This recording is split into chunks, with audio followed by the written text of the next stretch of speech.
안녕하세요. 방금 소개받은 경희대학교의 김성수입니다. 저는 후마니타스 칼리지라고 하는 그 교양학부와 우주과학과 겸직을 하고 있고요. 저는 원래 이제 천문학을 연구하는 사람입니다. 근데 한 10년 전에 우리나라 그 최초의 달 궤도선인 다누리호가 이제 2015년경부터 연구가 시작이 됐었습니다. 이제 그때보다 조금 더 이전부터 달에서 할 수 있는 천문학을 연구하다 보니까 이제 이 우주 쪽하고 조금 관련이 생겼고, 그 뒤로 우주의 미래, 우주 산업의 미래에 대한 강연을 저희 경희대에서도 좀 하고 하면서 이제 이러한 내용으로 구성하게 됐습니다. 먼저 이 강연 제목에 뉴스페이스가 들어가는데요. 뉴스페이스는 유럽에서 조금 더 많이 씁니다. 미국에서는 스페이스 2.0이란 말을 좀 더 많이 쓰는 것 같고요. 유럽에서 더 그 단어를 선호하는 데는 이유가 있는데 뒤에 이제 그거를 알아차리실 수 있을 거고요. 어쨌든 뉴스페이스는 이런 세 개의 단어로 요약이 될 수 있습니다. 제가 AI한테 물어보기도 했는데 이거 말고 한 대여섯 가지를 주던데 그래도 이 세 개가 확실하게 핵심인 것 같고요. 그래서 전에는 우주 산업, 그러니까 로켓, 위성, 탐사선 이런 것들은 대부분 정부의 기관이 했죠. 미국이면 나사가 되겠고, 일본이면 작사라고 하는 데고요. 우리나라는 항공우주연구원, 유럽의 경우에는 유로피안 스페이스 에이전시, 그러니까 유럽의 나사라고 보시면 되겠습니다. 중국도 러시아도 제가 지금 이름은 정확하게 기억은 안 나지만 마찬가지로 정부 주도의 기관에서 우주 산업을 이끌어 왔었는데 그게 이제 점차 민간으로 넘어가고 있는 시대다는 거죠. 민간이 들어오려면은 하나밖에 없습니다. 이게 나중에 돈이 된다고 봐야 되는 거죠. 당장은 아니더라도 머지않은 시간 내에 비즈니스가 될 거다라는 믿음이 있어야만 민간이 이제 들어오게 되는 시대고요. 그래서 이제 시대가 우주 시대가 조금 바뀌고 있는 상황입니다. 그 다음에 민간이 들어와서도 이게 돈을 벌 수 있는 영역이 되려고 하면은 아무래도 이게 기술 혁신이 필수적이죠. 기술 혁신이 있어야만 이윤이 남을 테니까요. 그리고 민간이 들어와서 일을 시작하게 되면은 끊임없이 기술 혁신을 할 수밖에 없습니다. 정부 주도하는 기관에서는 아무래도 이게 이 사업 망가지면 잘못되면은 회사가 망하거나 하는 일이 아니기 때문에 확실히 이 관점이 다를 텐데요. 그래도 민간이 들어오는 순간에 훨씬 더 효율적이 되고 훨씬 더 이제 기술적으로 진보가 빠르게 이루어질 수밖에 없습니다. 그리고 최근에 와서는 예전에 생각하지 못했던 것이 이제 비즈니스 모델이, 그러니까 비즈니스화되고 있는 경향이 있어요. 예전에는 민간이 우주 산업에서 할 수 있는 거는 정부 주도의 우주 프로그램에 참여를 해서 공동 참여자로 이제 수주를 받아서 거기에서 조금의 이윤을 남기는 정도였지만 이제는 앞으로는 좀 달라질 거라는 걸 뒤에 가서 한번 보여드리도록 하겠습니다. 그래서 민간 주도를 하고 있는 민간 주도의 대표적인 회사들이 나오고 있는데요. 스페이스X가 당연히 첫 번째일 거고, 그다음에 여러분들 아직 많이 못 들어보실 수 있겠지만 중소형 로켓에서 민간 회사로서 발사 서비스를, 우주 발사 서비스를 하고 있는 대표적인 회사가 로켓랩이라고 하는 데입니다. 그건 뉴질랜드하고 미국이 만든 회사인데요. 주로 이제 뉴질랜드 근처에서 발사를 하고 있고요. 최근에는 미국 동부에도 발사장을 만들려고 하고 있다는 얘기는 들었었습니다. 그 다음에 이제 블루 오리진은 그 아마존의 제프 베이조스 CEO가 스페이스X보다 1년인가 2년 먼저 만들었었습니다. 2000년 부근에 만든 회사인데 작년 초에야 겨우 궤도에 진입하는 발사체를 성공했죠. 이게 그 전에도 물론 블루 오리진이 우주에 우주 여행하고 이런 거를 성공한 적이 있었는데 그거는 준궤도라 그래서 80에서 한 100km까지 올라갔다가 그냥 다시 내려오는 겁니다. 정점에 올라갔을 때는 그냥 속도가 제로가 되는 거죠. 근데 궤도에 올린다는 뜻은 최소한 200km 정도의 고도에 원심력으로 더 이상 떨어지지 않는, 그러니까 추력이 없어도 원심력 자체만으로도 궤도에 머무를 수 있게끔 하는 것이 궤도에 올리는 겁니다. 그래서 궤도에 올리는 것과 중궤도 운동만 하고 내려오는 것은 하늘과 땅 차이인데 그 하늘과 땅 차이를 블루 오리진은 20년이 넘어서 작년에 겨우 처음으로 성공을 했습니다. 그래서 스페이스X는 그거를 회사를 만든 지 7년 만에 성공을 했고요. 블루 오리진은 20년이 넘게 걸렸었으니까 두 회사의 기술력의 차이는 이제 조금 명확하다고 볼 수 있습니다. 이제 그 궤도와 중궤도의 차이를 잘 모르시는 분들은 그냥 스페이스X랑 블루 오리진이 거의 비슷한 기술력을 가진 회사라고 생각하실 수 있는데 그렇지는 않다. 스페이스X는 확실히 한참 더 진보된 상태입니다. 그 다음에 엑시엄 스페이스라는 것 뒤에도 제가 잠깐 보여드리겠지만 저기는 지금 나사에서 오랜 기간 동안 우주 정거장에 관한 일을 담당을 하던 분이 담당 뭐 국장 정도 되셨지 않았을까 싶은데 그런 분이 나오셔서 민간의 투자를 받아가지고 만든 민간 회사고요. 그래서 민간 우주 정거장을 저 회사는 만들고 운영을 하는 것을 목표로 하고 있습니다. 거기도 이제 비즈니스 모델이 있고요. 근데 저도 이제 2015년경부터 이 달에 그 탐사선을 보내는 거에 과학 탑재체를 싣는 쪽에 참여를 하면서 우주 기사를 많이 보게 되고 이것저것 많이 찾아봤었습니다. 물론 당연히 이제 저는 로켓을 하는 공학자가 아니고 위성이나 이런 걸 만들 수 있는 전자공학자도 아니어서 제가 공학자는 아니기 때문에 그런 걸 어떻게 만드는지는 모르지만 그래도 이제 천문학은 물리학의 사촌쯤 되거든요. 그래서 이제 물리학을 잘 알고 쓰고 있는 사람으로서 이제 이 우주과학을 좀 더 관심 있게 지켜보고 있었습니다. 그러니까 공학에 어떻게 보면은 그 근저에는 물리학이 존재하고요.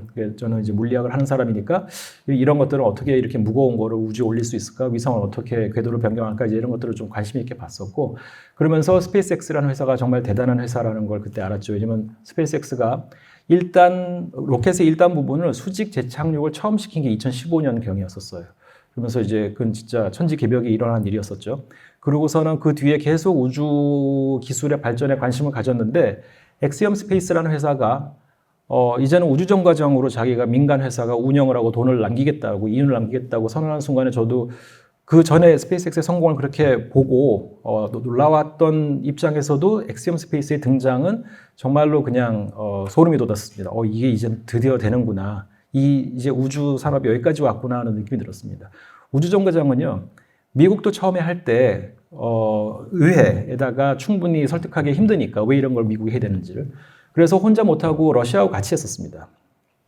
그 경쟁 상대였던 러시아하고. 그리고 그 뒤에 나중에는 이제 캐나다, 일본, 유럽, 인도 이렇게 들어와서 정말로 이제 국제 우주정거장이 됐었죠. 처음에는 두 나라가 했던 거였습니다.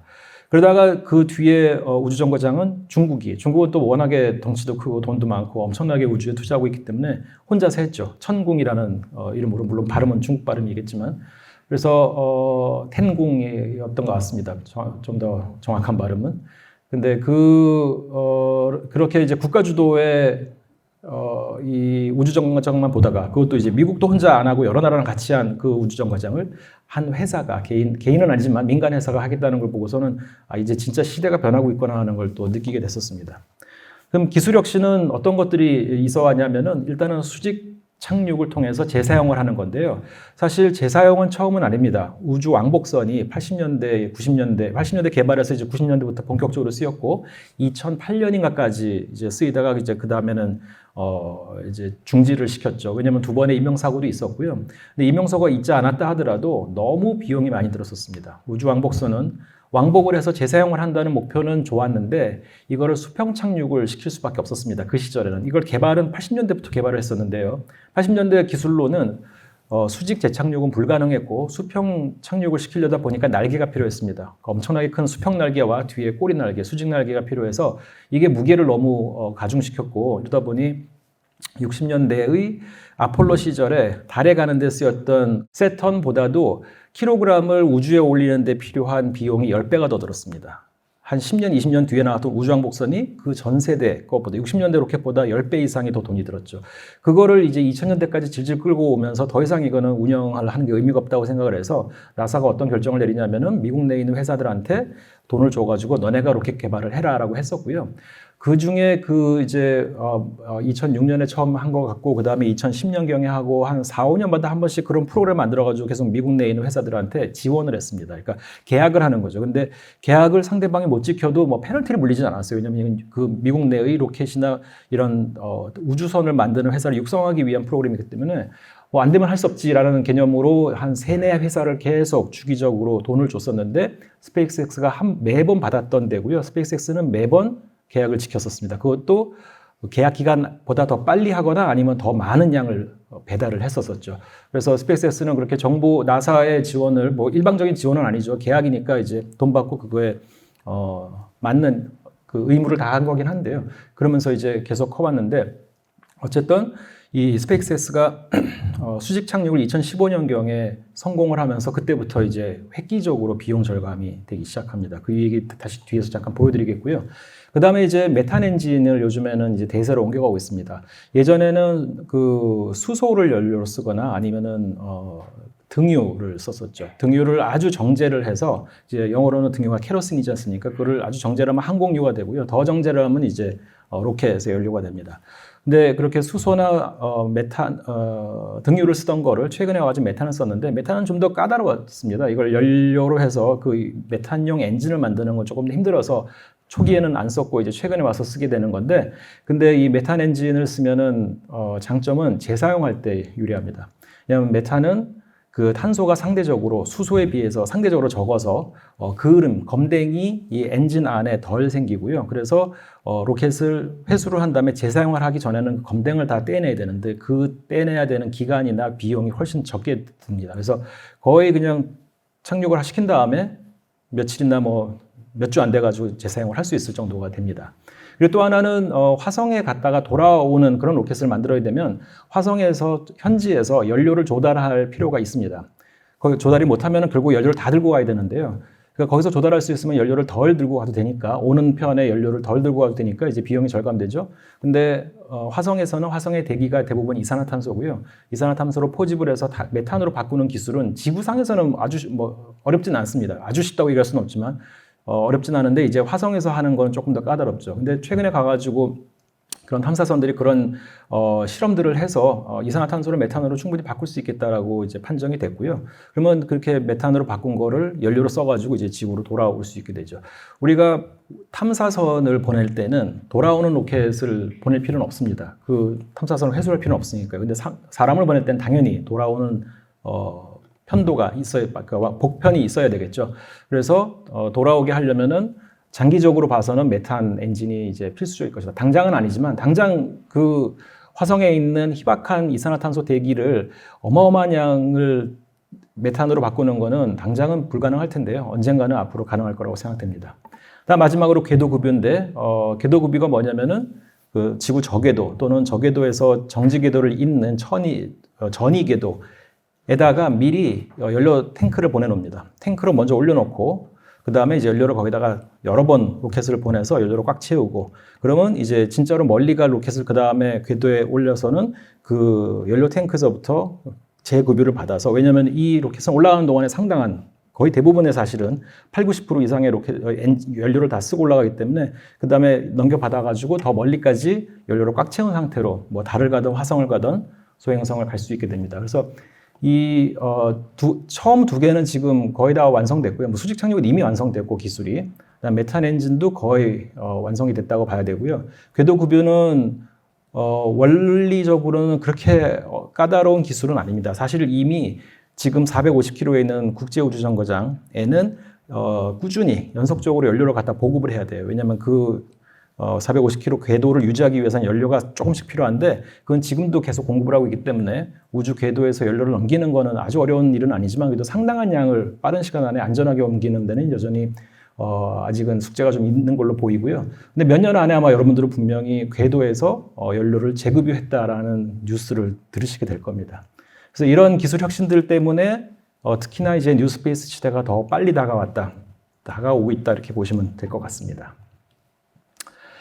그래서 새로운 비즈니스 모델로는 뭐 우주 인터넷 이건 이미 일론 머스크 아저씨가 열심히 그 수많은 위성들을 올려가지고 전 세계의 우주 인터넷을 공급하고 있죠. 그다음에 아까 말씀드린 대로 엑시엄 스페이스라는 회사에서 민간 우주정거장을 지금 만드는 걸 계획하고 있고 이게 뭐 자꾸 해가 바뀌는데 28년에서 30년 사이, 2028년에서 2030년 사이에 첫 번째 민간 모듈을 올릴 예정이라고 합니다. 지금 있는 기존에 있는 국제 우주정거장은 처음에 2030년까지 운영한다고 했다가 최근에 32년으로 미뤄진 것 같은데 하나씩 모듈을 하나씩 분리시켜가지고 대기 중에서 이제 산화를 시켰거나 아니면 바다로 떨어뜨릴 계획이고요.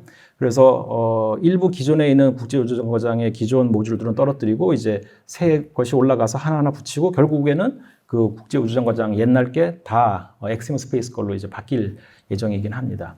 그렇게 되면은 이 민간 우주정거장에서는 어떤 게 비즈니스 모델이 되냐면은 일단은 제일 먼저 쉬운 거는 우주 여행이죠.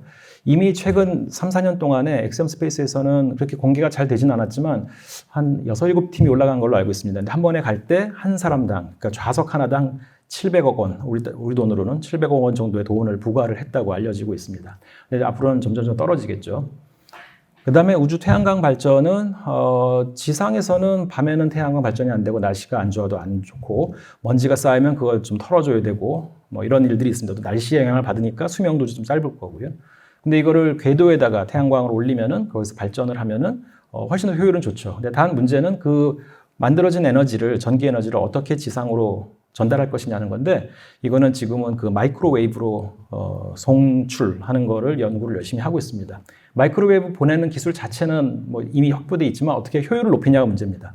마이크로웨이브를 아무리 이제 빔처럼 만들어서 이렇게 나란하게 평형광으로 쏘려고 한다 해도 약 벌어지기 때문에, 그리고 벌어질수록 이제 효율이 떨어지죠. 그래서 어떻게 하면은 손실 없이 그 에너지를 전달하느냐, 이제 이 문제만 잘 해결되면은 그러면 우주 태양광 발전은 언제 일어날 일이냐의 문제가 될 것 같습니다. 일어날 것인가의 문제는 아니고요. 그다음에 우주 데이터 센터는 말들이 좀 많고 우리나라에서도 이제 우주 데이터 센터가 과연 작동할 것인지 이런 걸 연구를 한다고 하는데요. 데이터 센터는 항상 문제가 뭐냐면 전기를 굉장히 많이 먹고 또 이거를 그 냉각을 시키는데 또 환경에 지원을 해야 됩니다. 그래서 너무 더운 데에서는 그 에어컨을 트는 게 이제 비효율적이죠. 그래서 많은 우주 데이터 센터들이 뭐 지하 깊이 있다든가 아니면 날씨가 좀 선선하거나 추운 데 있다던가 이제 이런 식입니다. 근데 이제 또 그런 곳은 전기 공급이 잘 안 되기 때문에, 그래서 전기 공급이 잘 되면서도 또 냉각을 할 수 있는 곳으로 이제 우주가 대두되고 있는데요. 우주에 올리는 그 발사 비용이 많이 절감되니까 이제 우주를 생각하고 있긴 한데, 저도 사실은 우주 데이터 센터가 정말 지상보다 더 비용이 덜 들까 잘 모르겠습니다. 이런 걸 전문가들이 이제 계산을 열심히 하고 있을 것 같고요. 그 다음에 마지막으로는 요 4개는 그래도 이미 기존에 있는 기술이고요. 마지막은 아직 좀 요원하긴 하지만 결국에 가서는 이 민간 우주 탐사의 마지막 그리고 최종 병기라고 할까요? 그 진짜 돈이 되는 거는 달 또는 소행성 자원일 겁니다. 네, 소행성에는 또 달에 없는 또 다른 자원들이 있을 것으로 보이고, 또 소행성의 경우에는 뭐가 좋으냐면은 거기는 중력이, 표면 중력이 거의 무시할 만큼 작기 때문에 소행성에 가서 붙어가지고 자원을 채취한 다음에 다시 가져오는 게 달에 갔다 오는 것보다는 비용이 좀 덜 들게 됩니다. 그리고 달에 없는 자원들을 갖고 있는 소행성은 워낙에 많기 때문에 지구 근처 소행성입니다. 화성과 목성 사이에 있는 주 소행성대에 있는 소행성이 아니라 지구 근처에 있는 지구 근접 소행성들은 굉장히 그래도 아주 많지는 않지만 그래도 꽤 많이 있기 때문에 그 중에 골라서 특정 원소를 찾으러 이제 가는 그런 또 헌팅을 할 수는 있습니다. 그래서 결국은 달 소행성 자원을 채취를 하게 될 텐데요. 그거는 우리 지구에서의 그 자원 채취 비용과 달이나 소행성에 가서 자원을 채취하는 비용이 역전이 되는 순간에는 이제 무조건 나가게 돼 있는 거죠. 그건 뭐 국가가 나서서 말려서 나가지 마세요라고 해도 민간 기업이 무조건 나가게 될 겁니다. 근데 그게 한 5년, 뭐 10년 스케일로 보면은 그때가 언제 오겠어 싶겠지만, 아주 장기적으로 보면 지구상에서 자원을 구하는 건 점점점 비싸질 거고요. 우주에 나갔다 오는 비용은 점점점 지금 싸지고 있기 때문에 역전이 되는 날은 언젠가는 반드시 오게 됩니다. 정확히 언제인지는 아무도 모르겠죠. 그래서 지금 달이나 소행성에 가서 자원을 채취하는 기술을 개발하고 있는 회사들이 꽤 있습니다. 우리나라에도 좀 있고요. 뭐 미국이나 일본이 특히 이런 걸 많이 요즘에 하고 있어요. 벤처 회사로. 그러면 뉴스페이스란 말이 어디서 나왔느냐 하면 이 지도를 보시면 밑에 그 1540년에 독일의 한 지도 제작자가 만든 지도인데요. 지도 이름이 신세계 지도입니다. 그러니까 Map of the New World인데, 그래서 그 유럽 사람들이 보기에 구세계는 유럽으로부터 저 끝에 있는 일본까지를 아우르는 그 유라시아와 이제 아프리카, 여기가 올드 스페이스고, 그다음에 북미, 중미, 남미, 그다음에 호주, 뉴질랜드, 이런 또 괌이나 이런 오세아니아 지역에 있는 섬들, 이런 데가 이제 뉴 스페이스죠. 그래서 보시면은 저기 남미가 좀 더 과대하게 표현되어 있죠. 왜냐면 처음에 스페인 사람들이 갔을 땐 중미부터 시작해서 남미로 쫙 진출을 했거든요. 그리고서는 그 옆에 왼쪽에 보시면 중미가 초록색으로 되어 있는데 그 옆에 조그맣게 섬이 하나 있는데 그게 일본입니다. 그러니까 서쪽으로 가면 일본이 있다는 걸 알고 있었어요.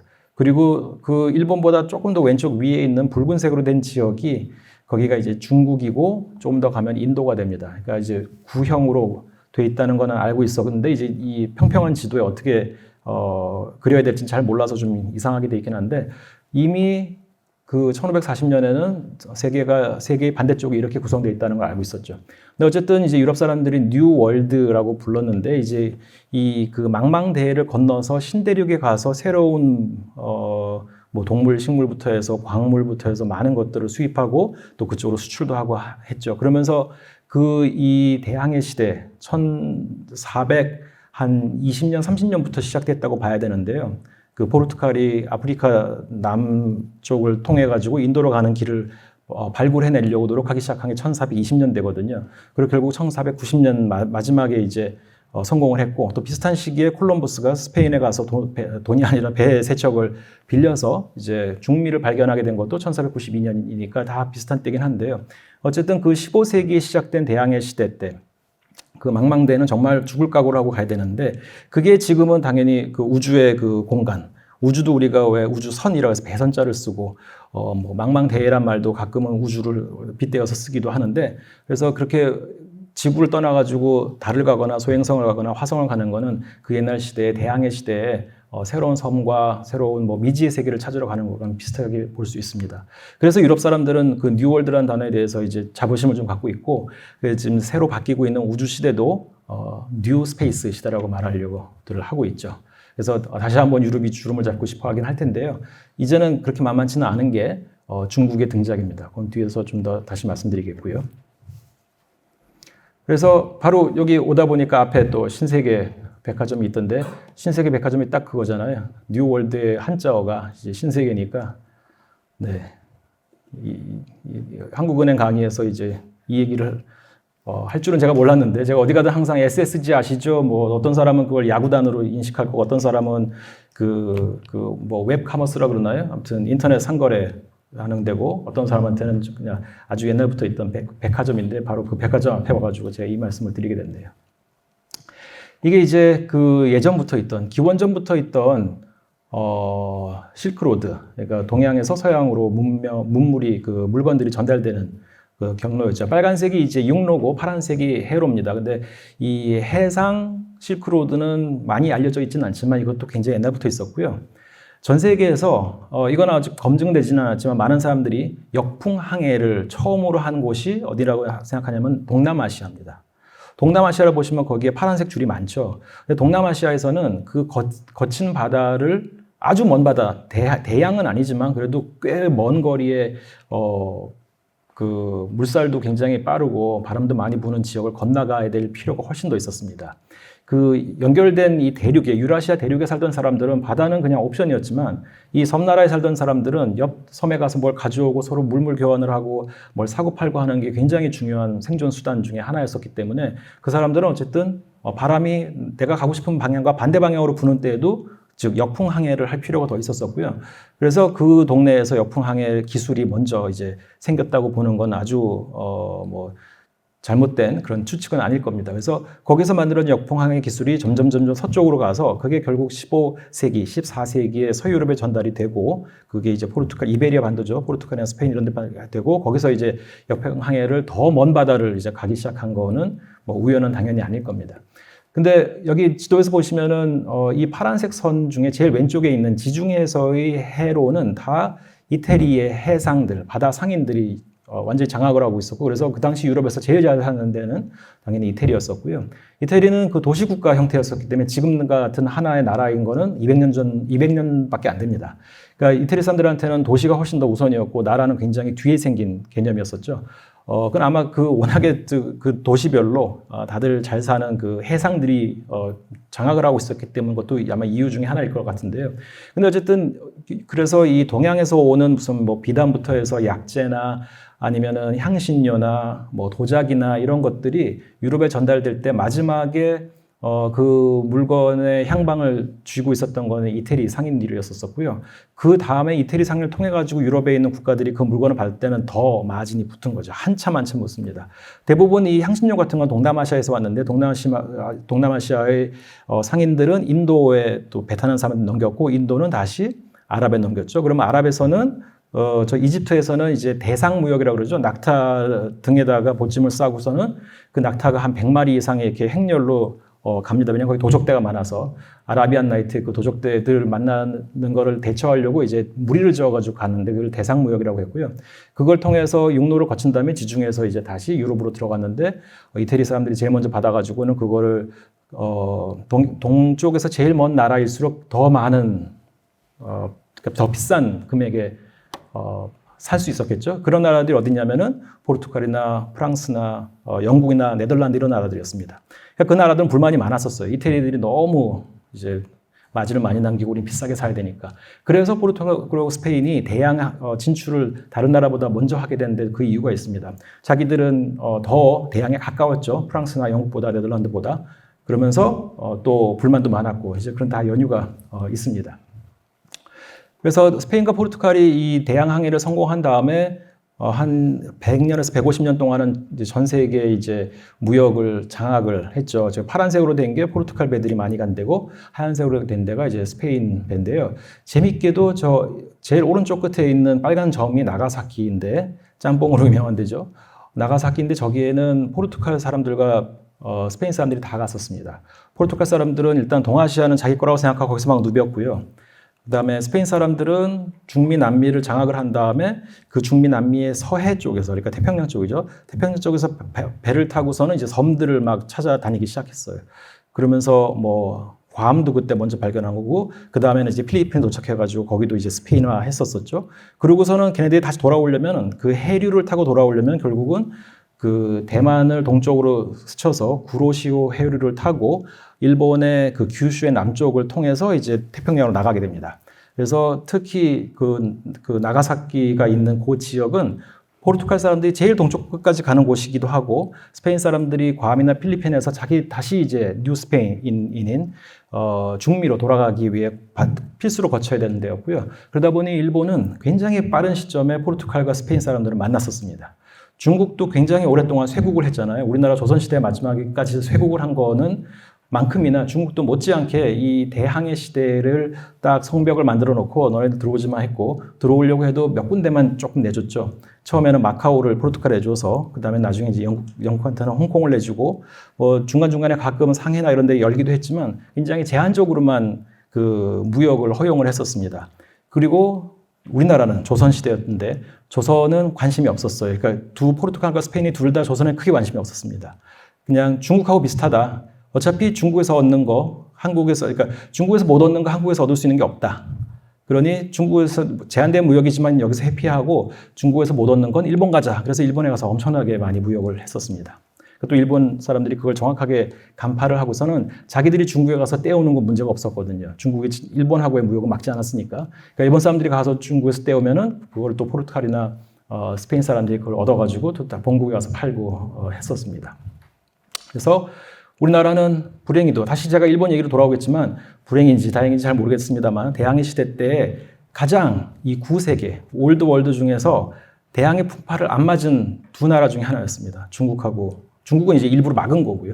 우리는 약간 관심 밖이었고 물론 그때가 19세기죠. 19세기 말 1800년대 말에는 이제 뭐 미국 배도 들어오고 여기저기서 들어와가지고 뭐 한포도 때리고 뭐 하면서 우리 보고 문을 열라고 했는데 그 전까지는 우리는 그냥 편하게 있었던 겁니다. 그거를 간파한 일본이 전쟁을 한 게 이제 임진왜란이었죠. 그 포르투갈이 처음에 나가사키에 상륙을 한 다음에 그게 1534년인가 좀 됩니다. 그 이후에 몇 년인가요? 한 60몇 년이 지나가지고 이제 임진왜란이 만들어진 거죠. 그 사이에 자기들은 신식 군대, 서양식 군대, 서양식 총을 갈고 닦아가지고 그걸로 자기들은 충분히 명을 칠 수 있다고 생각한 겁니다. 제가 어렸을 때 역사 시간에 임진왜란은 일본 애들은 정명가도, 그러니까 명을 치러 가는데 길을 빌려다오라는 거였는데 사실은 그거는 일본이 어디 명을 칠 힘이 있겠느냐, 말이 안 된다. 그냥 한국을 점령하고 조선을 점령하고 싶었었는데 그냥 한 말이었다. 저는 그거를 그렇게 들었었거든요. 근데 이 역사를 알고 보면은 일본은 자기가 볼 때 중국은 진짜 아무것도 아니었던 겁니다. 왜냐면은 동양에서는 나름 자기들은 이제 제일 깬 눈이 가장 빨리 뜬 그리고 포르투갈과 스페인에 상당히 많은 신식 그 문명과 물건들을 많이 받은 유일한 나라였으니까 조선은 아주 쉽게 봤을 거고요. 심지어 명조차도 칠 수 있다고 충분히 생각할 수 있었을 거라고 생각합니다. 뒤에 가서 다시 한번 말씀드리겠는데, 근데 어쨌든 대항해 시대를 그 옛날과 15세기부터 한 4, 5세기 동안 진행된 것과 지금 이제 21세기 새로 진행되고 있는 걸 비교해 보면 비슷한 게 있는데, 이제 그 당시에 동아시아, 인도를 통해 가지고 들어오던 물건이 굉장히 비쌌는데 대항해를 시작하면서 장거리 운송 비용이 굉장히 저렴해졌죠. 그러니까 복잡하던 해상 무역이나 육상 무역이 굉장히 단순화된 겁니다. 근데 지금 아까 말씀드린 그런 이유들로 지금은 우주 발사 비용이 굉장히 저렴해지고 있어서 그게 또 지금 같은 현상인 거고요. 그다음에 그 당시 이제 몰랐던 이제 없던은 아니고 몰랐던 대륙에 가가지고 거기서 뭐 금도, 은도, 그다음에 여러 가지 온갖 새로운 물건들을 또는 그 이제 식물들을 가져오게 됐고, 예를 들어 감자하고 고구마를 중미, 남미에서 유럽이 수입했고요. 그 뒤에 그게 한 100년도 안 돼가지고 중국까지 전해졌는데, 그러고서 중국이 200년 안에 인구가 2배가로 늡니다. 왜냐하면 기근일 때 굶어 죽을 수 있었던 사람들이 다 구황작물이잖아요. 고구마하고 감자가. 그때 다 먹여 살린 겁니다. 그러니까 그렇게 우리가 알게 모르게 굉장히 세상을 많이 바꿔놨던 게 이 소위 콜롬비안 익스체인지, 이제 그 시대 이후에 구세계하고 신세계 사이의 물물 교환이었던 거죠.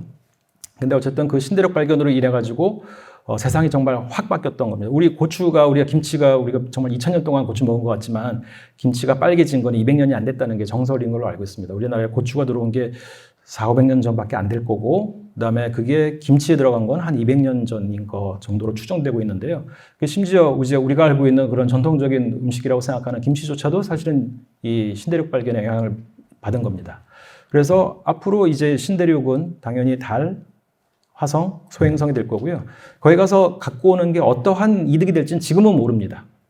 옛날에 신대륙 발견할 때 돈이 될 거라고 생각하고 간 건 아니었죠. 일단 가보자였었고, 가서 땅을 차지하자, 저걸 내 걸로 만들자, 점령하자, 이제 이런 생각으로 갔는데, 가서 보니 결국은 어마어마한 부를 처음에는 스페인, 포르투갈한테, 그 다음에 네덜란드한테, 그 다음에 영국한테 주게 됐고, 네덜란드하고 영국이 스페인과 포르투갈을 역전해가지고 이긴 거는 자본주의 때문이었습니다. 두 나라는 잘 아시겠지만 두 나라는 그래도 유럽에서는 가장 신용이 높은 데였고, 그래서 누가 사기치고 도망가면 반드시 이제 법정에서 반드시는 아니지만 높은 확률로 벌을 받게 만드는 그런 사회 구조가 있었기 때문에 주식회사의 형태가 생길 수가 있었던 겁니다. 돈을 미리 주고 미리 내놓고 나중에 이득이 생기면 돈을 나눠 받는 거는 신용이 있어야 가능한 거잖아요. 근데 옛날에 없던 시스템이 저 대항해 시대 때 어떻게 해서든지 돈을 모아가지고 배를 한 척이라도 더 사고 선원을 한 명이라도 더 부리고 군인을 한 명이라도 더 데리고 오려면 돈이 필요했고, 그때 나왔던 게 네덜란드와 영국의 이제 주식회사 형태였었던 거죠. 그래서 그 주식회사를 이길 수가 없었던 겁니다. 스페인이나 포르투갈은. 돈이 워낙 많이 몰렸으니까요. 스페인하고 포르투갈은 그냥 왕가나 귀족들이 갖고 있는 돈을 모아서 했고, 거기는 항상 한계가 있었었죠. 그래서 알게 모르게 대항해 시대, 그다음에 신대륙 발견이 자본주의하고도 관련이 있습니다. 또 이런 얘기를 또 한국은행에서 얘기하고 있는 것도 재밌는 것 같네요. 그래서 우주 발사 비용은 지금 급락하고 있는데, 아까 말씀드린 대로 수직 착륙을 통해서 로켓 재사용을 하기 때문입니다. 로켓 재사용을 안 할 때, 옛날엔 한 번 쓰고 버리는 게 너무 당연했죠. 근데 가만 생각해 보면 일론 머스크가 또 이런 얘기는 기똥차게 하는데요. 재사용을 하려고 한다 그러니까 이제 기자가 물어봤죠. 왜 그렇게 재사용에 집착을 하느냐? 그랬더니 아니 뉴욕에서 LA까지 비행기 한 번 타고 747 여객기 버리는 거 봤느냐? 당연히 다시 쓰지 않느냐? 로켓도 재사용이 답이다. 아직 그 기술이 없을 뿐이다. 이제 이렇게 얘기를 했었습니다. 그래서 재사용을 하게 되는 순간에 비용이 정말로 그냥 5분의 1, 10분의 1로 떨어졌고요. 물론 재사용 하나가 5분의 1, 10분의 1은 아니었습니다. 여러 가지 기술이 합쳐져서이긴 합니다. 그 다음에 이제 최근에 들어와서는, 그러니까 특히나 로켓의 경우는 로켓은 규모가 클수록 킬로그램당 발사 비용이 떨어집니다. 작은 로켓을 여러 개 쓰는 것보다 큰 로켓 하나가 여러 개의 화물을 싣고 올라가서 각 궤도에서 여러 번 이제 분리를 해서 우주 공간에다 뿌려주면 되거든요. 그래서 이제 그런 거를 라이드 쉐어라고 얘기하는데, 옛날에는 피기백에서 이제 어부바라고 표현했는데 요즘에는 좀 더 근사하게 라이드 쉐어라고 마치 택시처럼 이제 얘기하는 거죠. 우버나 이런 것처럼. 그래서 여러 개의 위성이나 우주선이 하나의 로켓에 실려서 올라가고, 그걸 통해 가지고 비용 절감이 또 굉장히 커지고 있습니다. 그래서 로켓은 다시 말씀드리지만 클수록 무조건 효율적입니다. 그게 뭐랑 비슷하냐면 그 비행기, 여객기의 엔진도 비슷해요. 엔진은 클수록 효율적입니다. 그래서 엔진이 요즘에 자꾸 커지고 있고요. 그래서 요즘 비행기들은 보시면은 엔진을 앞에서 보면 원래 동그란데 동그란 밑에가 이렇게 평평하게 돼 있어요. 완전히 원이 아닙니다. 왜냐하면 이착륙할 때 닿으면 안 되니까.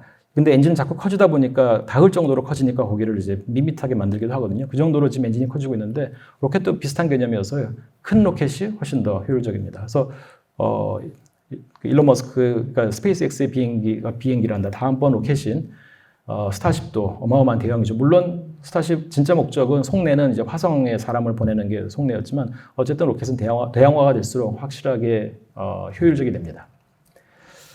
그래서 요거는 2016년에 두 번째로 재착륙을 하는 거를 보여드리는 건데요. 요거 한번 틀어주시겠어요? 그리고 네, 중간쯤으로 한번 가주실래요? 여기는 아니네요. 그냥 여기 보시죠. 저게 이제 해상 바지선. 그러니까 저것도 드론이라고 부릅니다. 꼭 나는 것만 드론이 아니고 이렇게 자율 조종을 하는 그런 움직이는 것들을 다들 드론이라고 하는데 저는 해상 드론입니다. 저 바지선의 길이가 한 80에서 100m 되고요. 지금 착륙한 애의 높이가 한 48m인가 한 50m가 약간 안 됩니다. 그래서 50m짜리 바늘 같은 게 저 착륙장에 지금 도착을 하는 건데요. 저건 해상 바지선을 처음으로 착륙시킨 거고 그 전해인 2015년 12월에는 지상 착륙장에 착륙 성공한 적이 있었습니다. 그래서 저거는 정말 대단한 일이었었고요. 일론 머스크조차도 자기가 수직 착륙을 이렇게 빨리 일어날 수 있을 거라고는 생각하지 못했다고 합니다. 다음 보여주시겠어요? 네, 그다음에 이거는 이제 그 차세대 지금 아직도 개발을 완료는 못했지만 거의 개발 완료 단계에 있는 스타쉽이고요. 요거 한번 틀어주시죠. 이거 훨씬 더 큽니다. 전체 높이가 120m에 해당됩니다. 1단이 70m고요. 2단이 50m여서 120m면 아파트 한 40층짜리 높이거든요. 그게 올라가는 걸 지금 보시는 거고.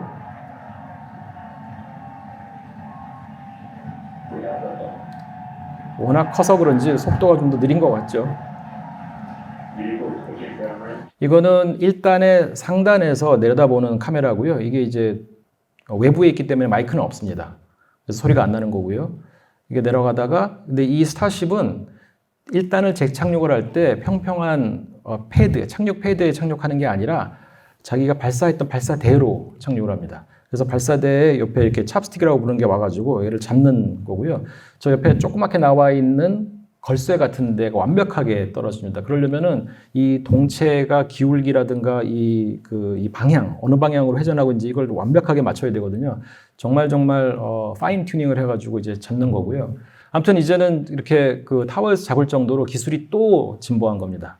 그러니까 그 팔콘 9이 착륙장에 착륙하는 것도 대단한 건데 이거 지금 아예 타워에서 딱 잡고 있죠. 그래서 잡는 이유는 몇 가지 있는데 그건 제가 시간이 남으면 나중에 질문 시간에 답을 해드리도록 하겠습니다. 그리고 이제 곧 실현될 우주 기술로는 아까 말씀드린 궤도급유가 있는데 요거는 지금 상상도고요. 아직 그 스페이스X에서 어떤 식으로 궤도급유할지에 대해서는 공개적으로 그림을 보여준 적이 없어서 그냥 다들 AI 같은 걸로 열심히 상상으로 그려보고 있는 단계이긴 합니다. 이게 이제 말씀드린 대로 몇 년 안에 구현이 될 것으로 보이고요. 그리고 심지어 지금 아르테미스 2는 아니지만 아르테미스 2가 이제 3월 초에 발사 예정입니다. 그건 사람을 태우고 달을 선회한 다음에 오는 거고요. 아르테미스 1의 경우에는 그 더미를 앉혀놨었죠. 마네킹을 앉혀놨었고 이제 2는 착륙은 안 하고 달을 선회하고 오는 거고 3에는 착륙을 하는데 3 때에는 저 우주에서의 급유, 그러니까 우주 급유 또는 궤도 급유라는 단어를 쓰게 될 것 같습니다. 어떤 단어를 쓸지는 이제 두고 봐야 될 것 같은데 그렇게 재급유를 통해 가지고 달에 가는 거를 하고 있어요. 사실 달에 갈 땐 재급유 필요 없습니다. 옛날 아폴로 시절에도 재급유 없이 그냥 한 번에 갔다 왔거든요. 근데 지금 미국은 한 번 한 걸 또 하느니 그동안에 안 해본 거 한번 해보자 그래가지고 일부러 복잡하게 달에 가는 미션을 지금 구상하고 있고 거기엔 재급유가 프로그램에 들어가 있습니다. 그래서 그게 구현되는 거를 아마 몇 년 안에 여러분들은 보시게 될 겁니다. 그래서 이제 이게 좀 더 인상적인 그림이기를 여러분들한테 인상적이길 바라는데요. X축은 연도입니다. 1960년대부터 2030년까지 나와 있고 Y축은 1kg을 우주 저궤도에 올리는데 저궤도가 이제 제일 먼저 가는 데기 때문에 보통 저궤도를 기준으로 삼습니다. 1kg의 화물을 궤도에 올리는데 드는 돈인데요. 로그 스케일입니다. 그래서 한 칸이 2배씩 뛰어서 맨 밑에가 100불, 제일 위에가 51,200불입니다. 근데 60년대부터 70년대, 80년대까지 보면은 저기 1번, 2번 소유주는 그 러시아의 소련의 로켓이었죠. 그다음에 세턴 5 하고 그다음에 심지어 90년대, 2000년대 초까지도 거의 같은 가격으로 옵니다. 저거는 이제 어떤 특정 시점으로 다 그 저기 돈의 가치를 바꾼 그림이고요. 그리고 근데 거기 푹 하고 튀는 게 3번 스페이스 셔틀이죠. 그러니까 저때 우주왕복선을 만들었는데 개념은 맞는 방향이었지만 실제적으로는 수평 착륙을 하면서 너무 이제 비용이 많이 들어서 한참 뛴 걸 아실 수 있습니다. 보면은 2칸 반에서 거의 3칸이 뛰었으니까 2의 3승이면 8배죠. 그래서 네, 최소한 8배 이상은 더 돈이 들었다. 이렇게 보시면 되는데 2000년대 초반까지도 거의 비슷한 그 금액이었었습니다. 왜냐면은 경쟁이 없고 그냥 그때까지는 다 방산업체 또는 국가기관이 우주 발사 서비스를 했었습니다. 미국의 경우에는 보잉하고 로키드 마틴이 했는데 그 다 당연히 나사의 기술이 전수된 거였었고요. 지금 우리나라의 경우에는 그 기술이 전수된 데가 항공우주연구원에서 한화 에어로스페이스로 전수가 됐죠. 그러니까 그거를 미국은 뭐 약간 20, 30년 먼저 해가지고 그동안에 계속 보잉하고 로키드 마틴은 이제 거대한 방산업체입니다. 우리는 보잉 그러면 여객기 만드는 회사라고 생각하지만 사실은 굉장히 큰 방산업체고요. 그 두 방산업체가 그냥 편안하게 누가 위성 쏴주세요. 그럼 얼마입니다. 그냥 부르고서는 발사를 1년에 수차례 했던 거죠. 그러다가 이제 이상한 놈이 튀어나왔는데 그게 바로 스페이스X였고 2002년인가에 만들어진 회사가 2013년인가부터 상업 서비스를 시작한 걸로 제가 기억하는데 어쨌든 2015년부터는 이후부터는 전 세계에서 가장 많은 그 발사를 하게 되는 회사가 됐었고 그 무렵 때 이제 재착륙에도 성공을 하고 확 전 세계를 뒤집어 놨죠. 발사 시장을 뒤집어 놨고 보시면 저기 오른쪽 밑으로 이렇게 물결처럼 보이는 게 2000년대 후반에 팔콘 1이라고 하는 시험 로켓이 스페이스X에 의해서 성공을 한 다음에 상업 서비스는 팔콘 9이 처음이었는데 팔콘 9 때 이미 한 3, 4배 정도가 가격이 내려갔죠. 3분의 1에서 4분의 1 정도 내려갔고 팔콘 헤비라 그래서 1단을 옆에 부스터를 2개를 붙인 팔콘 9인데 기본적으로는 1단을 3개를 연결해 가지고 올라가는 더 큰 로켓의 경우에 거기서 또 한 2분의 1로 가격이 다운됐고 그다음에 지금 2020년대 중반인 현재 스타쉽이 만약에 완성이 되면은 그 팔콘 헤비부터도 또 한 단계, 2단계 반, 최소한 뭐 한 거의 3단계 내려가 한 8분의 1 내려가죠. 그래서 2000년대 초반에 비해서 저 스타쉽이 완성이 되면 불과 20에서 25년 만에 비용이 40분의 1에서 50분의 1로 떨어집니다. 그게 뭘 뜻하냐면은 비행기 값이 예를 들어 뭐 유럽 가는데 또는 미국 가는데 아주 싼 표가 아니라면은 방학 때는 대부분 한 200만 원 정도 하는 걸로 알고 있는데 200만 원 하는 비행기가 얼마 안 지나서 한 5만 원, 4만 원이 되는 겁니다. 그래서 대학생 여러분들이 한 달 알바를 해서 유럽 여행을 갈 거를 이제 하루만 알바를 하면은 비행기 값은 나오는 시대가 이제 로켓에서는 나오고 있는 거니까 그게 주는 충격이 얼마나 큰지를 한번 가늠해 보시길 바랍니다. 그래서 4, 50분의 1로 떨어지는 건 어마어마한 거죠. 그것도 그 세 데케이드가 가기 전에 30년이 되기 전에요. 그래서 이 그림이 이제 요거는 그 미국에 있는 여객 항공협회에서 만든 건데 1940년에 비해서 2015년에 비행기 값이 10분의 1 떨어졌다. 이거 물론 이제 현재 가치로 다 환산을 한 경우인데 10분의 1이 됐으니 예전에 굉장히 비싼 운송 수단이었던 비행기가 지금 그렇지 않다는 건데 로켓은 10분의 1도 아니고 4, 50분의 1이 지금 떨어지고 있는 겁니다. 이렇게 이제 천지가 개벽하고 있는 시장이 바로 우주 로켓 발사 시장이라고 보시면 되겠습니다. 그래서 낮아진 우주 발사 비용이 이제 가져올 가까운 미래 중에 하나가 요 그림인데요. 원래 우리 로켓은 지상에서 우주로 올라가는 거라고 생각하지만 이 스페이스X가 제시하고 있는 사업 모델 중에 하나가 지상에서 지상으로 빠른 시간 안에 가는 겁니다. 뭐 포인트 A에서 포인트 B로 로켓을 이용해서 가는 건데 저거에 가장 관심을 보이고 있는 포텐셜 고객은 누구냐면 당연히 미군이죠. 미군은 전 세계에다가 미군 기지를 운영하고 있지만 그게 비용이 비싸니까 차라리 그냥 국내 운영을 베이스를 갖고 있다가 유사시에 로켓에 뭐 비행기든 탱크든 이런 무거운 것들을 싣고 뭐 한 30분 만에 1시간 만에 움직이겠다는 겁니다. 그래서 미군이 굉장히 관심을 가지고 있고 실제로 스페이스X는 아니면 아주 위급하게 빨리 아주 큰 회사의 CEO들이 정말 미국에서 유럽으로 가거나 아프리카로 가거나 할 때는 이제 저런 걸 언젠가는 이용을 할 날도 올 수 있습니다. 그래서 전에는 생각 못 했던 건데 로켓은 당연히 우주에 갈 때 쓰는 거라고 생각했는데 이 발사 비용이 낮아지니까 이제 새로운 영역에서도 이제 돈이 될 수 있다는 보여주는 한 예고요.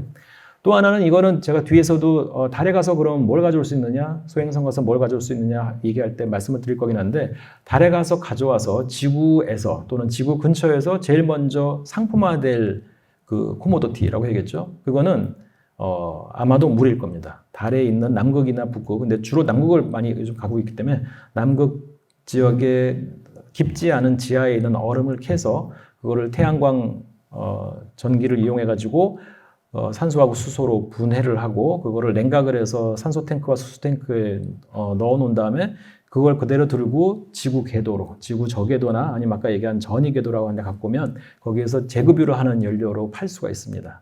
그러면 지상에서 발사해서 올라갈 때 올라가는 그 지구 중력이, 표면 중력이 굉장히 세서 올라가는 동안 연료를 거의 대부분 쓴 로켓이 그 저궤도 또는 전위 궤도에 가서 달에서부터 온 연료인 물인데 물을 분해하면 그게 그냥 하나는 로켓의 연료가 되고 하나는 로켓의 산화제가 됩니다. 산소하고 수소니까요.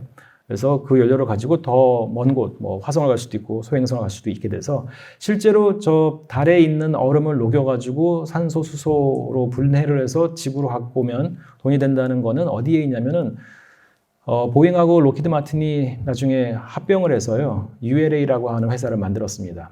그래서 그 회사에서 만든 제가 정확히가 아는데 좀 수년 전에 만든 백서, 우리 앞으로 어떻게 이제 이 회사는 나갈 것이다라고 하는 그런 걸 내놓는 백서에 들어가 있는 내용 중에 하나입니다. 백서에서 계산을 한 거예요, 얘네들이. 그래서 이거 오면 돈이 된다는 겁니다. 그 전문 기관이 만든 거죠. 이거는 그래서 뭐 봉익임선자 같은 웃자는 얘기가 절대 아니고 충분히 가능한 일입니다. 그러니까 어떤 게 돈이 될지 참 모른다는 거를 보여주는 대목인 거죠. 저게 왜 더 지구에서 그 연료를 똑같은 양의 연료를 들고 올라가는 것보다 달에서 가져오는 게 더 싼 이유는 표면 중력 때문입니다. 달의 표면 중력은 지구의 6분의 1인데요. 그러면 드는 그 달의 중력장을 벗어나는데 드는 비용은 지구 중력장을 벗어나는데 드는 비용의 6분의 1이 아니라 훨씬 더 큽니다. 수백 분의 1 정도가 됩니다. 그러니까 그 모든 우주 탐사의 첫 번째는 지구 중력장을 벗어나는 건데 그게 제일 비용이 많이 드는데 그거를 비용을 덜 들게 만들어주는 게 이제 달이고요. 그래서 지금 아르테미스 프로젝트에서는 달 주변을 선회하는 정거장, 옛날에 우주 정거장은 당연히 지구 궤도였는데 이제는 달 궤도에 정거장을 갖다 놓으려고 그래요. 그 이름은 루나 게이트웨이고 거기에 정거장 갖다 놓는 이유는 거기를 전진 기지로 삼을 건데 왜냐면 거기는 지구 중력장을 벗어난 데기 때문에 뭐든지 이제 달에서 캔 자원을 가지고 뭘 만들어서 그 정거장에 올려도 되고요. 아니면 정말 얼음을 녹여가지고 분해한 다음에 그 연료를 달 정거장에 올려도 되거든요. 그러면 거기에서부터 이제 우주 탐사를 하는 거는 지구에서 출발하는 것보다 훨씬 싼 거죠. 그래서 전문 우주인이던가 아니면 우주선들이 더 먼 데를 가는 애들은 지구로 돌아오지 않고 달 궤도를 베이스로 해가지고 왔다 갔다 할 가능성이 큽니다. 그리고 지구로 왕복하는 건 이제 최소화하겠고요. 왜냐하면 지구는 아무래도 지구에서 출발하는 건 굉장히 그 비용이 들기 때문에. 물론 지구로 돌아오는 데는 비용이 별로 안 듭니다. 왜냐하면 대기가 다행히 있어서 대기가 이제 브레이크 역할을 해줘서요. 굉장히 저비용으로 지구 귀환은 쉽지만 지구로 벗어나는 건 어마어마한 비용이 듭니다. 그리고 낮아진 우주 발사 비용이 언젠가라고 제가 붙였는데요. 근데 전 꼭 온다고 생각합니다. 언젠가 가져올 미래인데 저게 왼쪽에 보이는 돌 같은 게 이제 조그만한 소행성이고요. 소행성을 이렇게 텐트 같은 걸로 쌓아가지고 그 안에서 태양광을 이용해가지고 일정 부분을 녹여서 그 기화 같은 걸 하면은 그 기화된 것 중에 내가 원하는 원소만 포집을 해가지고 지구로 가져오는 건데요. 저렇게 이렇게 둘러싼 이유는 소행성의 특징은 이 탐사선이 가서 옆에 붙어 있는 게 힘듭니다. 왜냐하면 중력이 거의 없기 때문에 가서 딱 붙어 있어도 조금만 충격이 오면 다시 얘가 튕겨져 나가요. 그러면 잡으면 되지 않겠느냐. 근데 이게 암벽하고 비슷합니다. 소행성은 토양이 거의 없어서 잡을 데가 없어요. 그래서 어떻게 하냐면 결국은 저런 걸로 싸가지고 이 쌓이는데 끝에 탐사선이 있을 텐데 탐사선과 이런 포대와 그 안에 있는 소행성이 다 같이 움직이도록 하는 수가 가장 편한, 가장 효율적이라고 판단한 것 같습니다. 이제 이건 하나의 상상도고 더 다른 형태가 앞으로 나올 수 있는데요.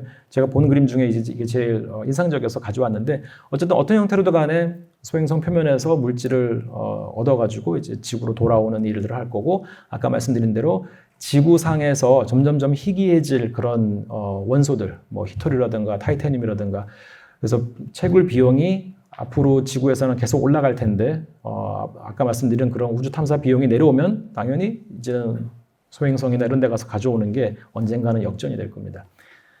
분명히 일어날 겁니다. 이거는 뭐 장기적으로 보면 일어날 수밖에 없는 일이라고 보셔야 돼요. 마치 유럽이 그 신대륙에 가가지고 뭘 캐오면 돈이 될 거라고 몰랐지만 결과적으로 됐고 지금 우리가 생각할 때 너무 당연한 수준이잖아요. 수백 년 뒤에 보면 21세기 초에 살았던 사람들이 우주에 간다고 돈이 될까라고 그걸 의심했다는 사실을 상상도 못할 겁니다. 당연히 저 일은 언젠가 일어날 거고요. 이게 지금 당장 일어날 것 같지 않으니까 에이 설마 하는 거지 저거는 그냥 뭐 당연한 귀결처럼 저는 보입니다. 네, 요건 조금 더 큰 소행성이어서 중력이 좀 있으면 이제 저런 걸 설치하는 건 좀 편하다는 거였고, 요거는 좀 작은 소행성이었습니다. 아주 큰 소행성의 경우에는 지구 근처에 많지 않기 때문에 좀 더 멀리 가야 될 가능성이 크고요. 저런 중력을 가진 애가 지구 근처에 있으면 지구에 굉장히 사실 큰 위협이 될 수 있습니다. 그래서 우주 탐사가 다시 활발해지고 있는데 이 페이지도 이제 중요한 페이지인데요. 중국의 추격이 첫 번째 이유고 그 다음에는 스페이스X가 성공한 걸 보니까 다들 우리나라도 그래서 이제 한화하고 한국항공, 카이를 키우고 있잖아요. 다 이제 어떻게 보면 정해진 수순이었던 겁니다. 그러니까 민간 기업이 성공할 수 있구나 하는 걸 보여준 가장 좋은 예가 스페이스X였고 각국 정부는 자기 나라의 제2의 제3의 스페이스X를 만들려고 엄청 노력을 하고 있죠. 그 다음에 우주 탐사 시장이 급성장을 해서 진짜로 돈이 될 거라고 하는 기대가 이제 생기고 있고요. 예를 들어 그 엑시엄 스페이스 같은 데에는 이제 자기 돈으로 하는 게 아니죠. 자본주의에서 누가 자기 돈으로 사업을 하겠습니까? 당연히 돈을 빌리는데 이게 대부분은 이제 투자가들, 개인 투자가들 돈을 받고 있습니다. 왜냐하면 워낙 위험한 그런 사업을 하고 있기 때문에 무슨 뭐 벤처 같은 무슨 시리즈 A, 시리즈 B 이런 공식적인 루트를 통하는 건 아니고 네, 아주 굵직굵직한 큰 손들한테 가서 왜냐하면 나사에서 그렇게 오래 일하다 온 사람이니 아는 사람도 그 위층도 많았겠죠. 그래서 큰 손들한테 가가지고 이제 지금 빌리고 있는 그런 형태인데 그게 돈이 지금 모이고 있으니까 뭐 28년에 30년까지 첫 번째 모듈을 올리겠다고 하고 있겠죠. 그리고 실제로 엑스엠 스페이스가 스페이스X하고 같이 손을 잡아서 아까 말씀드린 한 자리에 700억 내고서는 우주정거장에 가서 일주일 동안 우주여행을 하고 오는 거를 만들어낸 회사가 아까 제가 부터 말씀드리고 깜빡했는데 엑시엄 스페이스였었습니다. 그러니까 어쨌든 지금 활동을 하고 있고 사업을 이미 이제 시작을 했는데 연습 삼아 한 거겠죠, 그거는. 근데 그런 데 돈이 들어가고 있다는 거는 물론 뭐 엑시엄 스페이스가 10년 안에 망할 수도 있지만 가능성이 있다고 보는 거죠. 이런 큰손 투자자들이. 그래서 확실하게 일부의, 전체는 아니지만 많은 사람들이, 일부의 사람들이 네, 우주 탐사 시장이 커지고 있다고는 생각하고 있는 것 같습니다. 근데 그 얘기를 하기 전에 중국의 추격에 왜 그러면은 반응을 하느냐? 이제 그건 미국입니다. 중국의 우주 비약, 우주 기술의 비약적 발전에 관심을 가질 나라는 당연히 미국이죠. 근데 이건 어떻게 보셔야 되냐면은 뭐 오랜 기간 동안 20세기는 어떻게 보면 석유 패권으로 많은 걸 설명할 수 있잖아요. 세계사의 많은 부분이 석유 패권이었는데 최근에 한 10년은 반도체였죠. 그래서 대만은 TSMC를 갖고 있기 때문에 중국에 그렇게 쉽게 함락되지 않을 거다 이제 이런 관측도 있을 정도고요. 지금도 뭐 요즘에 대학에서 가장 이 인기 있는 학과 의대 빼고가 예전에는 컴퓨터공학 기계공학, 전자공학 이랬다가 그다음에 한동안은 컴퓨터공학이 좀 떴죠. AI 직전까지는. 그러다가 지금은 AI가 이제 코딩을 하는 시대가 오니까 컴퓨터는 상대적으로 좀 관심이 떨어지고 전자공학은 자연스럽게 올라갔습니다. 근데 놀라웠던 거는 화학공학도 굉장히 요즘에 인기입니다. 왜냐면은 반도체 공정에 화학공학이 굉장히 많이 필요하기도 하거든요. 물론 그거 말고도 화학공학은 뭐 플라스틱 관련되는 그런 소재나 이런 거 개발하는 데 많이 들어가고 앞으로 특히 로봇은 많은 부분이 쇠가 아니라 이제 합성수지, 그러니까 그런 탄소 관련 재료들을 사용해야 되고 대부분 이제 신소재공학과 아니면 화학공학과에서 늘 연구하고 있는 분야여서 로봇도 그렇고 AI도 그렇고 반도체도 그렇고 이런 쪽에 많이 관심 쏠리고 있는데 어쨌든 반도체에 대해서 반도체가 굉장히 중요해지고 있는 걸 다들 아실 겁니다. AI 시대가 오면서 특정 목적의 이제 그 반도체가 다시 굉장히 중요해지게 됐죠. 삼성이 뭐 HBM 기술을 처음에 삐끗해가지고 뭐 망하는 줄 알았는데 다행히 지금 다시 회복하고 있고 이거 우리가 매일같이 듣고 있는 얘기가 대부분 또 반도체지 않습니까? 엔비디아가 이렇게 클 거라고 어떻게 알았겠습니까? 저도 20년 전부터 항상 그 그래픽 카드가 살 때는 엔비디아를 유심히 보고 있었는데 진짜 이렇게까지 올지는 몰랐었고요. 엔비디아가 초창기에 되게 먹살기 힘들었는데 왜냐면은 이 그래픽 카드가 옛날에는 컴퓨터를 살 때 따로 사야 되는 부분 중에 하나였는데 언젠가부터 이제 마더보드에 인티그레이트가 되면서 그래픽 카드를 따로 사지 않아도 되니까 엔비디아가 좀 휘청을 한 적이 있었습니다. 근데 그때 먹여 살렸던 게 한국의 PC방이었다고 그러더라고요. 그래서 실제로 20년 전에 젠슨왕이 우리나라 와가지고 PC방 둘러보고 한 거 그때 찍힌 사진도 있어요. 되게 앳된 모습으로. 근데 어쨌든 그 엔비디아는 몇 번 사실 망할 뻔한 기회가 있었는데 여기까지 꾸역꾸역 왔죠. 거기 결국 다 반도체였고요. 그래서 지금 한때 이제 21세기 초반은 어떻게 보면 반도체 패권 시대라고 볼 수 있습니다. 미국이 어마어마하게 중국을 견제하고 있잖아요. 그래서 뭐 반도체도 뭐 어떤 급 이상이거나 CPU도 이런 어떤 급 이상은 중국에 못 들어가게 금수 조치하고 하고 있는데 뭐 미국 입장에서는 다행히도 중국이 반도체는 그렇게 아직 고가의 반도체는 자립을 아직은 못하고 있는 상태입니다. 근데 그 다음은 우주가 될 겁니다. 지금 중국이 2000년대 초반부터 엄청난 돈을 들여가지고 많이 성장을 해서 지금 2030년에 중국인을 달 표면에 착륙을 시키고 다시 살아서 생존을 해서 또 돌아오게 만드는 계획을 하고 있고요. 중국은 아무래도 이제 좀 폐쇄적인 국가다 보니까 모든 정보를 개방하고 있지는 않지만 그래도 2030년에 달 착륙에 유인 달 탐사에 성공을 할 거라고 대부분 관측하고 있습니다. 중국은 우주 탐사만큼은 그래도 계획대로 꾸준히 잘 해왔거든요. 가끔씩 뭐 실패하는 경우가 있었긴 했지만. 근데 미국의 입장에서 보면은 1972년 이후에 유인 탐사를 우주정거장보다 더 바깥에서 한 적은 없습니다. 모든 유인 탐사는 다 우주정거장에 국한됐죠. 72년 이후에는. 우주정거장은 450km에 있고요. 그러니까 1972년 이후에 어떠한 인류도 1000km 이상을 나간 적이 없었습니다. 되게 놀라운 사실입니다. 그래서 잘 인지를 못하고 있는데 사람들이 1972년 이후에는 고도 1000km 이상을 나간 사람이 한 명도 없습니다. 그게 이제 이번 달 초에 있을 뻔했죠. 아르테미스2가 그걸 할 뻔한 거고 근데 한 달 미뤄져가지고 3월 6일인가에 지금 재발사 일정이 잡혀있는데 그때 가면 그게 54년 만에 다시 가는 겁니다. 54년 만에 1000km 이상을 벗어나서 달에 가는 거죠. 근데 그동안에 1000km 이상을 나간 적이 없었고요. 그거는 이제 갈 필요가 없으니까 했어요. 우주 그러면 그냥 500km까지만 가면 충분하지. 그 외에는 굳이 갈 이유가 없었는데 달 같은 데 가거나 뭐 정말 화성을 가거나 할 때만 그걸 벗어나는 건데요. 이때까지 아무도 안 갔죠. 그러니까 미국한테도 유인 탐사, 그러니까 지구를 벗어난 유인 탐사 기술은 없다고 봐야 됩니다. 72년에 마지막으로 갔지만 그때 쓰던 CPU는 지금 우리 휴대폰에 있는 거의 성능의 100분의 1도 안 되는 거였었습니다. 그때 재료 지금 안 쓰고 그때 부품은 지금 안 쓰고 있죠. 그때 도면이 있어도 만드는 게 이유가 없습니다. 가치가 없어요. 그걸 만들어서 겨우겨우 작동하고 할 텐데 그 이유가 없죠. 그러니까 만약에 미국이 유인 탐사를 하려면 처음부터 다시 설계를 해야 됩니다. 근데 꽤 시간이 걸리죠. 못하는 건 아니에요. 그냥 할 필요가 없고 돈이 많이 들고 이러니까 안 해왔던 건데 그거를 중국은 조용히 차근차근 준비해가지고 2030년에 그걸 완성을 한다? 그러면 이제 중국은 달에 가서도 진짜 뭐 달 자원을 캘 수도 있고 화성에 사람 보낼 수도 있고 아니면 소행성에 뭐 탐사선을 보낼 수도 있고 하게 되는데 그 시기에 미국은 팔짱 끼고 또 미국을 위시한 다른 나라들은 가만히 있었다? 그래서 중국이 전 세계에서 유일하게 유인 탐사 기술을 갖고 있는 것 자체가 미국을 비롯한 몇몇 나라한테는 엄청난 안보 위협이 됩니다. 경제 안보 위협이 됩니다. 그래서 진짜로 생각 못했던 그 뉴월드에서 돈이 되는 거를 발견을 했는데 중국이 혼자서 한 10년을 그냥 차지하고 있다? 그 10년의 격차는 어마어마하겠죠. 반도체 10년이 어마어마한 차이라는 거 여러분 그냥 아시잖아요. 문해한이라 하더라도. 근데 우주기술 10년 차이 당연히 어마어마한 차이일 거고 이 스페인과 포르투갈이 대항해를 통해 가지고 150년 동안 떵떵거리고 살았는데 이 스케일이 그 정도 될 겁니다. 우주도. 우주에서 뭔가 하나 터지면 이제 한 세기 동안은 그 나라가 왕위를 차지할 수 있을 텐데 미국은 이제 그런 걸 보기 힘들겠죠. 그래서 어쩔 수 없이 대항해 시장은 똑같습니다. 국가 간의 경쟁이에요. 포르투갈, 스페인은 이 이태리 놈들이 다 해먹는 게 이제 마음에 안 들었던 거고 또 스페인, 포르투갈 성공하니까 그 다음에 네덜란드, 영국, 프랑스 이런 나라들이 이제 나오기 시작했었죠. 대항해 시대에 이제 참가하기 시작했는데 우주도 똑같이 중국이 혼자 치고 나가는 거를 일부 나라들은 절대 못 볼 거고 어차피 그래서 지금 중국이 워낙 잘하고 있기 때문에 이 페이지의 결론은 중국이 좀 잘하고 있으니 미국도 다시 우주에 투자할 수밖에 없고 그러니 다들 뭐 굳이 왜가 그날이 언제 올까 뭐 우주 탐사가 정말로 돈이 된 때가 언제 오겠어 하는 게 생각보다 빨리 오는 이유 중에 하나가 국가 간의 경쟁이라는 것도 포함되어 있다는 거 그게 드리고 싶은 말씀이었습니다. 아까 말씀드렸던 것처럼 민간 우주 탐사 사업 분야는 첫 번째는 국가 우주 탐사에 민간 회사가 참여하는 거였다가 그 다음엔 일시적으로 우주여행. 근데 우주여행은 워낙 비싸서 수요층이 얕습니다. 그래서 저거를 목표로 오랫동안 사업을 하기는 저는 개인적으로 생각할 때 힘들다고 보고요. 결국은 종국에는 우주 탐사에서 가장 이윤을 남길 수 있는 것은 달과 소행성에서의 자원 채굴이 될 거라고 생각합니다.